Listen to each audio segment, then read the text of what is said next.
Hi.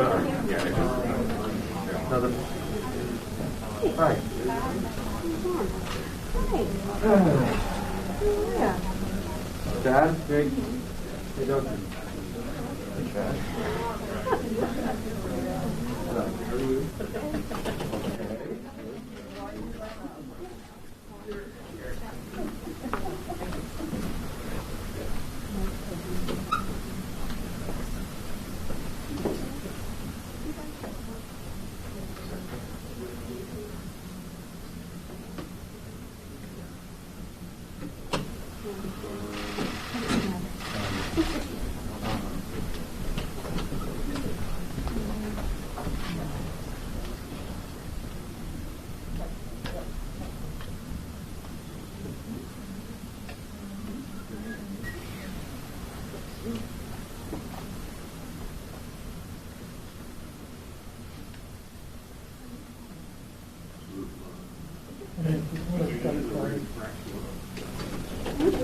Okay.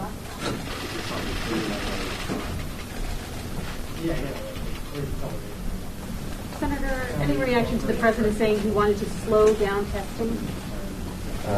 You'll have to direct that to the White House. I hope we have more and more testing and we're able to get back to work.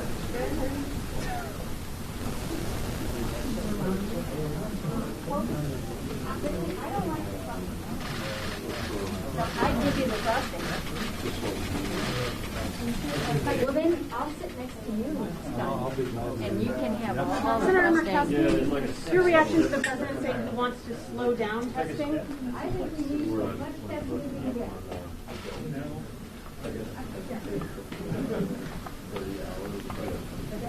This morning it sounded like there's nothing end up happening today, but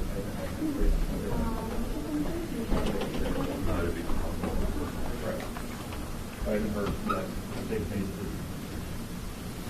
And then the closure of the motion to see also coming from the board. Yeah. I was just over the time yet. It might depend on the Get it more fair. Yeah, hopefully we'll go. Senator Roberts, your reaction to the president saying that he wanted to slow down testing? I really don't think I need to comment about that. I'll tell you what I would like to comment about. I'm Senator Pat Roberts. This is my 40th year of public service. Now, here we are with a terrible situation facing the United States with regards to race, law enforcement. Some say the country falling apart. Tim Scott has worked overtime to produce a good bill. It may be the first step, maybe the second, but it is an important bill, and we can't get to it because we can't get to the motion to proceed. Delay after delay after delay. And some statement that I just heard about where my friends across the aisle, or some, have indicated that they just can't trust Mitch McConnell. Well, they don't have to trust him. I mean, he is the Republican leader. This is an issue is whether we move to this bill and get something done and alleviate just a high-pressure problem that's facing every American. I think it is a dereliction of duty on the part of the other side. And I don't say stuff like this. I work with my colleagues on the Ag Committee. We produce things. We work in a bipartisan way. I'm not sure we're going to be doing anything from now on if we can't even get to a motion to proceed.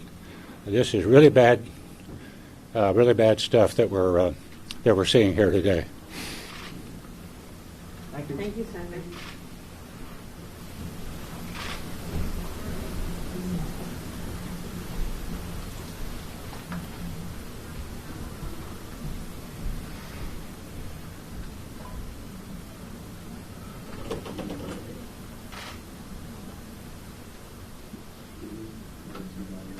Well, didn't expect that necessarily. We're going to get something about trade with China on commodities.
Well,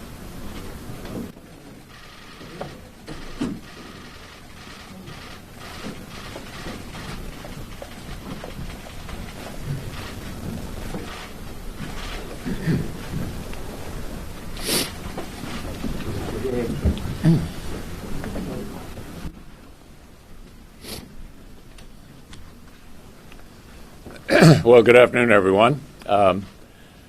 Two things we'll confirm shortly tomorrow, our 200th federal judge. And then let me turn to the cloture on the motion to proceed to the Scott bill. I hope none of you are falling for this nonsense that somehow our Democratic colleagues would be disadvantaged by getting on the bill. I read that several of them said we don't trust Mitch McConnell. They don't have to trust me, because the way the process works is quite simple, and I hope you won't fall for that nonsense.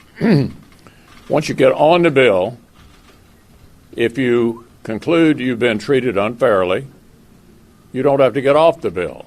It takes 60 votes to pass a bill like this in the Senate. So they don't have to trust me. When I say I want an open amendment process, I mean it. But if they don't feel like they've had fair treatment, their remedy is to refuse to finish the bill. So there's literally no harm done by debating this important topic. One of our colleagues, Senator Tim Scott, has spent an enormous amount of time on this. He has personally experienced the kind of treatment that produced an interest in addressing this issue at the federal level. And so I want to call on Senator Scott to give you his thoughts about the bill and where we are. Thank you, Leader. There's no doubt that in our earliest conversations about the process that should be undertaken to address the serious issues confronting so many communities of color and, frankly, so many individuals within those communities, that I thought the most important, most effective way for us to do so is to have an open process. And I thank you, Mitch, for actually having an open process that allows for us to engage in real debate, real conversations, amendments to the legislation. So if your goal, if your objective is to solve the issue of police reform and not campaign on the issue of police reform, the way you do that is by coming to the table and voting yes for the motion to proceed so that we have an opportunity before the entire American public to understand what the differences are, iron them out, and move it forward. If this is more about campaign rhetoric and presidential elections, then they will not vote yes for this. But this is not about them or us, but it's about those youngsters who today are afraid to jog down the street or get in their car and drive, or the single mom who's waiting at home for her son to get home. If it's about those folks, then we debate this bill, and we debate it now. If it's about the people who have worked hard, 2 jobs at times, for long hours, who are concerned about their family members and their safety, we debate this bill now. If it's more important for us to score political points and talk about the legislation and what's missing, and not actually come to the table to improve the legislation, that means we're only talking about politics. And we're not actually talking about human beings who are losing confidence in the institutions of authority and power because we keep pretending like this is about Washington, D.C. This is about Louisville, Kentucky. This is about North Charleston. This is about Minneapolis. Our legislation covers those points. If our friends on the other side want to figure out a path forward for those places and those citizens, let's get there. We can start that tomorrow. This doesn't finish until they say it's over. But if they won't even start it, that tells me that this is already over. We get to the Q&A. Well, I want to personally thank Tim Scott for an enormous investment of time and energy in this subject. And obviously it's something that he's put a lot of bipartisan work into. speaks from personal experience, which I think lends tremendous credibility to this effort. And I can assure you this is not a messaging exercise for him.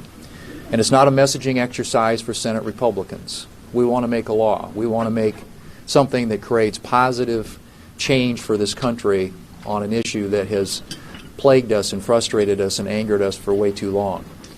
And so I would hope that the Democrats in the Senate would come to the conclusion that it's in their best interest and the American people's best interest to get a solution, to solve this problem. We have a piece of legislation that's been put together with a lot of labor, a lot of input, and it's teed up and ready to go. And as Leader McConnell pointed out, it takes 60 votes to get on a bill, and it takes 60 votes to get off a bill. So the Democrats have plenty of protections if they don't like the final outcome or the final product. And they even have the House of Representatives, Nancy Pelosi, saying, we want to get into conference with the Senate. They actually want to make a law as well. The only thing that's blocking this right now is the Senate Democrats. And the Senate Democrats aren't just blocking Tim Scott's bill. They are blocking an open, bipartisan debate about policing reform in this country. This is an opportunity that we shouldn't miss, folks. And tomorrow there's a big vote. It's a consequential vote. And the Democrats are going to let us know, I think, in pretty clear terms, whether they are interested in working with us to actually get a solution, a meaningful solution to this challenging problem that we have as a country, or whether they want to use this opportunity for nothing more than to score political points. I hope it's the former. I hope we can get on this legislation. I hope we can have this debate. I hope we can have an open amendment process and the voices of the American people can be heard and that we can get a result that would move us in a positive direction as a country. Well, I want to thank Tim Scott for his continued leadership in this conference and specifically with this issue. But yet we see the Democrats in the Senate standing in the way of progress of passing a law. Democrats blocking legislation that is serious, that is significant, that is straightforward and sensible. Things that we've been working on. Let's just, so the American people understand exactly what is happening here, let me be clear. The Justice Act that Tim has put together, in which I'm an original co-sponsor, has about 70% overlap with what they're working on in the House. 70% overlap. And the Democrats in the Senate are filibustering it. They're not filibustering an amendment. They're not filibustering a final vote on the bill. They're filibustering even having a discussion on the floor of the United States of the Justice Act. I mean, why would these people who say they are for something, and it's an important issue to them, why would they do this? Why would they grandstand on this issue? There's only one reason. It's because they would rather have the issue to campaign on than finding a solution for the American people. And everyone in the press ought to ask every member of the Democrat Senate why they would vote no on something on which there is 70% overlap and agreement and includes so many of the things that are important to them. When George Floyd was murdered, people took to the streets. And now they're turning their eyes to Congress and saying, do something, pass a law. Chuck Schumer said, bring something to the floor by July 4th. Well, here we are. So why is every Democrat lining up to say, never mind, forget about it? 70% overlap. Nancy Pelosi said, I want to go to conference on this bill. I don't think I've ever said this before, but Chuck Schumer ought to listen to Nancy Pelosi. But that's not what we have here. We have Chuck Schumer with a chokehold on the Justice Act and our opportunity for police reform in America.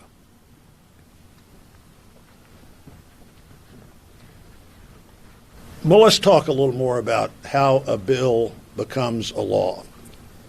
The comments have been made. Speaker Pelosi says she'd like to take their bill to conference. Well, you can't go to conference unless we have a bill. I've heard our friends on the other side say 80% of what I'd like to do is in that bill. They don't even say I'm for 80% of the bill, they say that bill has 80% of what I'd like to do. Most people standing here at this news event today have never heard something that the members of Congress used to say all the time. I'm going to vote for this bill today, and I'm going to work to make it better in conference. That's the way the legislative process is supposed to work. If 80% of what you want is in a bill that can pass, you go to conference and hope maybe 90% of what you want is your second vote. You know, in big pieces of legislation, we always used to have to vote twice. You'd vote once on the House or Senate version of the bill, and then you'd vote again on the conference part of the bill. Everybody here that took a civics class remembers from the civics class, it was the House passes a bill, the Senate passes a bill, they go to conference, both sides then vote again on the conference report, and it goes to the president. We've gotten so bogged down in making political points that nobody wants to make a law. We've gotten so bogged down in getting your way that nobody wants to have the compromise that's the essence of democracy. One side has a bill they're proud of. We've got a bill we're proud of. That can go to conference and that can go to the president's desk. Or one side can just say, the Democrats in the Senate can just say, no, we don't want to legislate anymore. We'd rather talk about this issue than solve this issue. We'd rather end the discussion than advance the discussion. There are plenty of places in the future to say, no, I'm not for the final product. I'm not for voting on the Senate bill after debate, or I'm not for voting on the bill that comes out of conference. There are plenty of times to do that, and frankly, that is our job. Well, I won't spend all of my time on it, but I will say that we do need to get on the police reform bill. And when you have two bodies here in the United States Congress that agree on the majority of what's in their individual bills, then we should come together. We really should come together. Anytime that you are on a road to a solution, that road is not built overnight. You start with the first few feet, you move on to that next half mile, and so forth, until we come to a consensus on what needs to be done. And in this case, it's police reform. I want to thank Tim Scott for his great work on the Justice Act. Truly a phenomenal leader. We appreciate it. We support you, and I look forward to taking that vote where we can move it forward. A lot of folks may not realize, but June is Post-Traumatic Stress Disorder Awareness Month. And for someone that has served in a combat zone like I have, I understand how significant those physical impairments, the mental impairments that may come along with injury from war can be on a veteran. And so we need to make sure that we are focusing our support in helping those veterans with the resources they need to overcome any obstacles that they may have gained over time through their service to our nation. So I do have a bill. It was signed into law. It was the Female Veterans Suicide Prevention Act. And through that act, we are identifying the proper treatments necessary for female veterans. And that's what we should be doing across the board. We oftentimes understand that post-traumatic stress can lead to veteran suicide. And I really want to see us move from 22 veterans taking their own lives every day to that magical number of 0. And so if we can all just remember PTSD Awareness Month, and let's make sure that we are providing the resources and support necessary for those veterans who truly do need it. Thank you.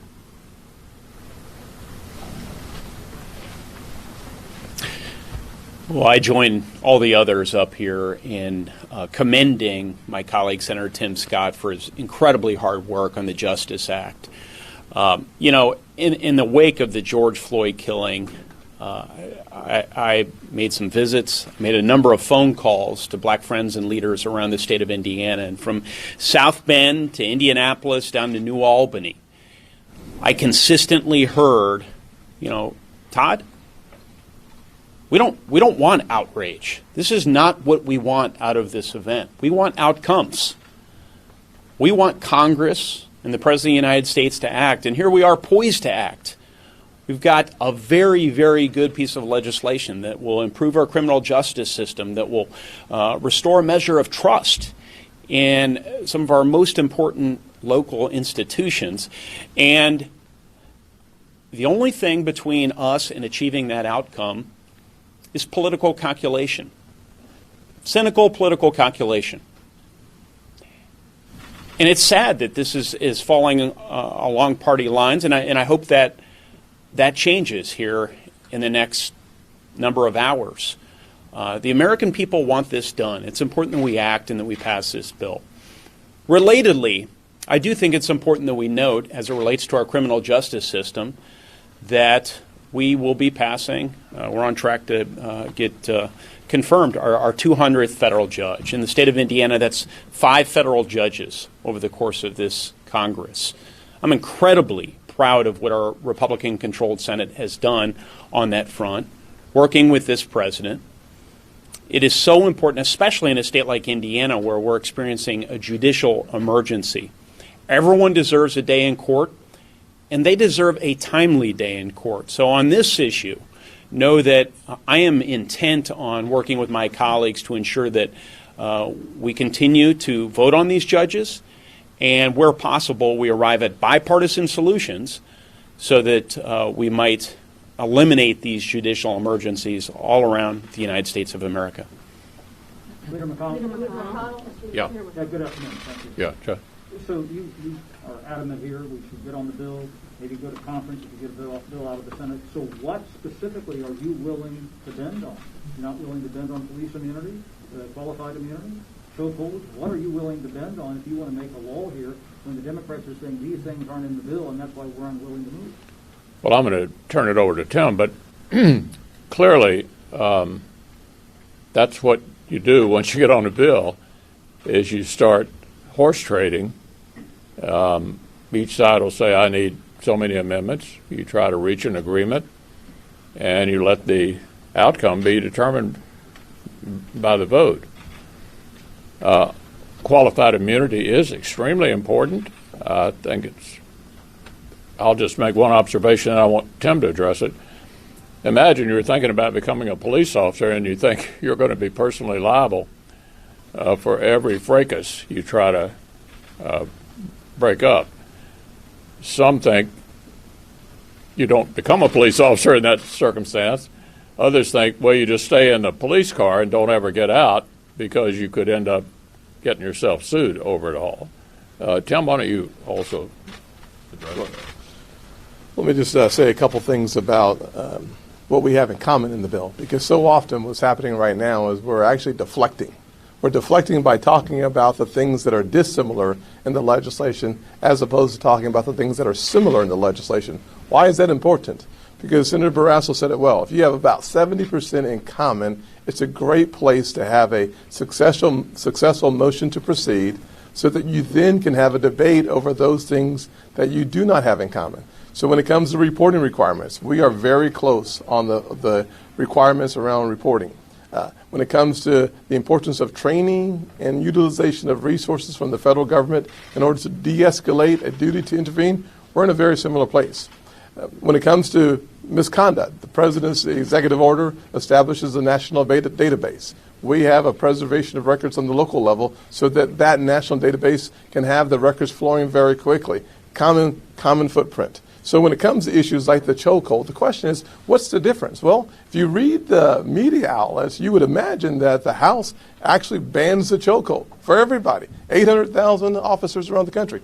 That's not what the House bill says. The House bill bans it for federal officers. Said differently, 700,000 of the 800,000 law enforcement officers, including a couple of incidents around the country, Eric Garner would not have been impacted by the House ban on the chokehold because that wasn't a CIA agent. It wasn't a Secret Service agent. So the fact of the matter is the delineation on the chokehold specifically is a great place for us to have a conversation and an amendment to bring the two pieces of legislation closer. Because our legislation actually says something very similar. We say to the AG, from a federal perspective, let's get rid of the chokehold. Both bills say on a local and state level, let's reduce the funding from a grant perspective in order to compel local and state agencies on the issue of the chokeholds. So the truth is that we are very close. The differences in the definition of the chokehold, interesting definition. We say chokeholds should be banned. They say chokeholds, including the carotid. So carotid is the one word that's not in our legislation. Let's add it in. So I've said this to my friends on the other side. If there are serious issues that are so close together, can we bridge that gap? I'm willing to have that conversation. On qualified immunity, Section 1983, the importance of protecting the law enforcement officer is paramount to having character-driven law enforcement. What we saw over the weekend, it could be a foreshadowing of events. In Atlanta, out of the 6 zones, 3 zones had a significant reduction in responses. Why is that? Well, when an officer has to second guess what the consequences are, that is an interesting engagement. The second thing I'd say is I've said all along that municipalities and departments should be held more liable. Protecting officers and giving the victims of abuse a pathway to cities is a very different conversation, but one that we should be willing to engage in an amendment process. If you can't get to 60 votes, okay. But if you can get 85 or get to 90% of what you want, instead of being stuck around 70 or 80%, which is not bad in politics, why wouldn't you go there? Why would you not allow for the stuff that you have in common to become a law so that you have the data necessary to direct resources and training to de-escalate and keep more people around the country safer, including officers and the citizens that they protect? When it comes to race and policing, can your party really take the lead on this issue without confronting or in many cases even acknowledging the many racially insensitive things that this president, the leader of your party, has said? Well, every week you all try to get me into a running commentary on the president's comments about a variety of different things. I really don't have anything to add on that. What we're trying to do here, as Senator Scott pointed out, is have a serious effort to legislate about a serious problem. That's what we're trying to do here in the Senate. And the way we work, it requires some level of cooperation from the other side. So when the president makes racially insensitive comments, though, with the president, were you and Secretary Chow comfortable with the president referring to the coronavirus as the Kung flu? Well, maybe you ought to address that question to her. Well, how do you feel about it? Is this process over if they vote this down tomorrow? No, that's a good question. What I'll do if we are unsuccessful tomorrow is change my vote and move to reconsider. That means this issue can come up again without a 2-day wait. Let me remind all of you, if the Democrats are really anxious to deal with this issue, why did I have to file cloture on the motion to proceed? Why did we have to wait 2 days? We have no vote today, and the reason we have no vote today is because they won't agree to have the vote today. I know you guys are all supposed to be objective, but the facts are not irrelevant. And the facts are that there is no downside, none, for the Democrats to get on a bill that last week they were calling me to try to get on before the 4th of July. Well, we're trying to get on it before the 4th of July, and we're trying to finish it before the 4th of July, but it requires some level of cooperation. Thank you. Speaker McConnell, in Kentucky, many efforts were made to try to conduct today's election fairly, but vote by mail is not working. Do you have any observations about all the issues that voters But your question is, what do you think of